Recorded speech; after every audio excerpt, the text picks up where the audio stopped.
Bonjour. C'est mieux. Bienvenue dans cette salle. Aujourd'hui, on va faire quelque chose de très différent que d'habitude. On va faire de la ASMR. C'est faux. Vous le savez et vous l'avez entendu, on est reconfiné. Qui dit confinement, dit Netflix. Beaucoup de Netflix. Comme je sais que beaucoup d'entre vous ont passé du temps sur Netflix pendant ce reconfinement, je vous ai préparé une petite liste. J'ai une dizaine de séries et peut-être des bonus que je donnerai à la fin. Je vais vous en parler et on va commencer tout de suite.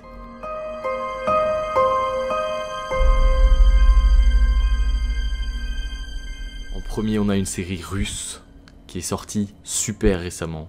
Et cette série, elle s'appelle To the Lake. Si vous aimez les zombies et la Russie, vous n'êtes pas obligé d'aimer la Russie, mais si vous aimez les zombies, vous allez aimer cette série.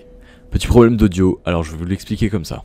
On reste dans le thème, vraiment. Un virus mortel laisse ses porteurs avec un regard sanguinolent. Une pandémie se répand à une vitesse effrayante, piégeant et confinant une population de près de 30 millions de personnes, contrainte aussi de porter au minimum un masque pour tenter d'échapper à ce fléau et à l'apocalypse.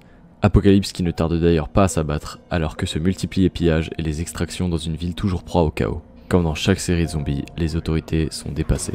Cette épidémie, elle transforme Moscou en ville fantôme. Plus d'électricité, plus d'argent, et les rares personnes qui sont pas contaminées se battent désespérément pour trouver de la nourriture et de l'essence. Une bonne série de survie et de zombies comme on les aime. Ça change un peu d'ailleurs parce qu'on n'est pas aux États-Unis, c'est pas le gros cliché de la série de zombies avec des grosses armes, etc. C'est vraiment plus posé à la Netflix. Pour les fans de zombies qui l'ont pas encore vu, vous pouvez foncer.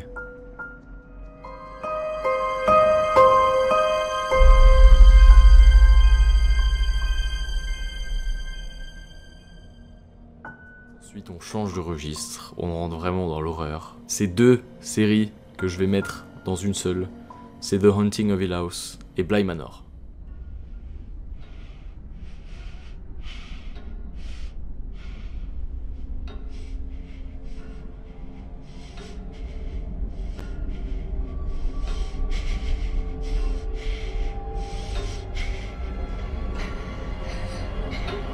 C'est un chef-d'œuvre. Ces deux séries-là, elles sont vraiment basées sur l'horreur, les fantômes, les esprits, etc. Donc c'est vraiment très glauque, très bizarre. J'adore le fait que ce soit un peu ce que j'appelle du nouveau cinéma. Il y a beaucoup de plans fixes et beaucoup de plans très sobres. Mais ça marche vraiment très bien et c'est vraiment très prenant.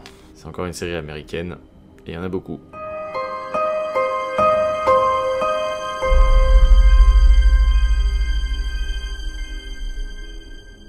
Maintenant on part dans un autre pays, en Europe, en Allemagne.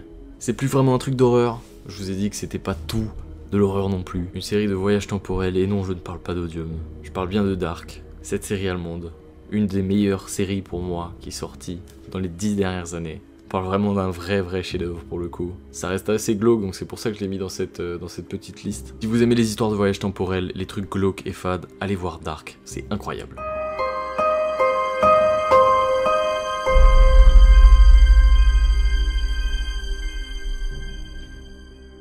Il y en a pour tous les goûts et toutes les couleurs, et je vais reparler d'une série très connue, Stranger Things.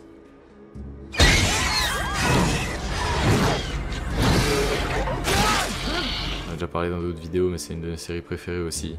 C'est une série d'horreur, entre grands guillemets.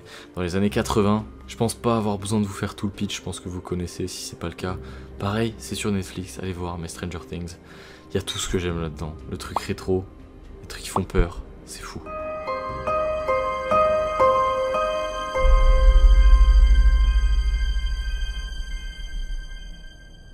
Maintenant, si vous aimez les choses gore, ce serait bizarre.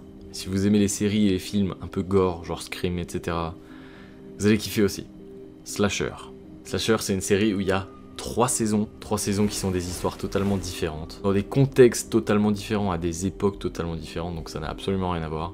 On parle de 3 petites séries d'horreur, vraiment très gore pour le coup. C'est à chaque fois le même petit concept, une histoire avec un tueur, vous saurez jamais qui est le tueur jusqu'à la fin de la saison. Et on se demande vraiment qui c'est et ça nous met le doute, etc. C'est vraiment les séries de un peu murder que je kiffe vraiment beaucoup. On s'attend jamais à qui est le tueur, on change d'avis à chaque épisode.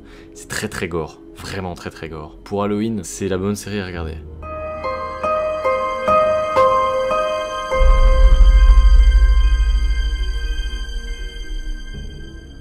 Ensuite on change encore de registre et là ça n'a rien à voir avec l'horreur. Black Mirror.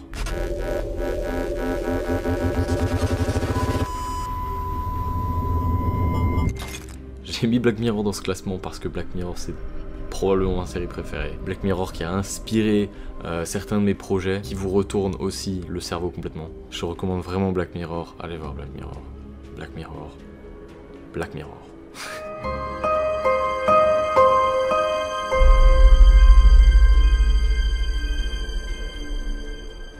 Ensuite, une série que j'étais obligé de mettre là-dedans, qui ne fait pas peur non plus, mais qui est aussi quelque chose de très sombre à chaque fois. Vous remarquerez que les séries que j'ai mis dans ce classement sont pour la plupart très très sombres. Punisher. Punisher qui est une série Marvel, oui, dans laquelle mon acteur préféré joue, oui. J'ai mis dans ce classement parce que pareil, ça reste dans le registre très sombre, très violent, très gore, etc. Donc pour Halloween, pareil, c'est une bonne chose, ça se regarde vite, il y a 2 saisons je crois. Donc allez-y, qu'est-ce que vous faites ?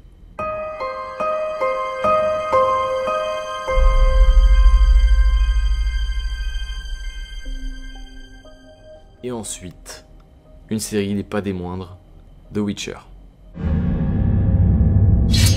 The Witcher, c'est une série fantastique, à énorme budget. Pour ceux qui ont joué aux jeux vidéo, cette série est vraiment pas mal fidèle quand même. Pareil, de la violence, du fantastique, ça fait peur de temps en temps, c'est vraiment cool. Et on arrive à la fin de ce classement, c'est une vidéo très chill pour le coup. J'ai pas envie de me prendre la tête, je peux pas faire de vlog, je peux pas sortir, vous non plus. Donc on va rester à la maison, on va regarder des séries. Et voilà. Pour terminer, une petite mention honorable, c'est pas une série, c'est un court-métrage. Petit court-métrage que j'ai découvert il y a pas longtemps, c'est plutôt stylé. Il n'y a pas de budget et c'est vraiment cool, c'est vraiment glauque aussi. Cléo. Cléo, c'est... je sais pas qui a fait ça, hein, c'est vraiment cool pour le coup. Bon, vous aurez compris, je fais un petit peu la promotion de Cléo, mais je trouve que Cléo n'a pas été assez vue et pas été jugée à sa juste valeur, même si toutes les personnes qui ont regardé ce court-métrage l'ont aimé, la preuve.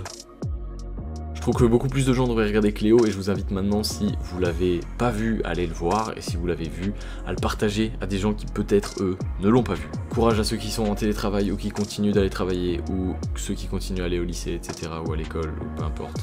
On va traverser ça tous ensemble, c'est pas facile, mais on va le faire. Allez, moi je vous dis à la prochaine, prenez soin de vous. Ciao.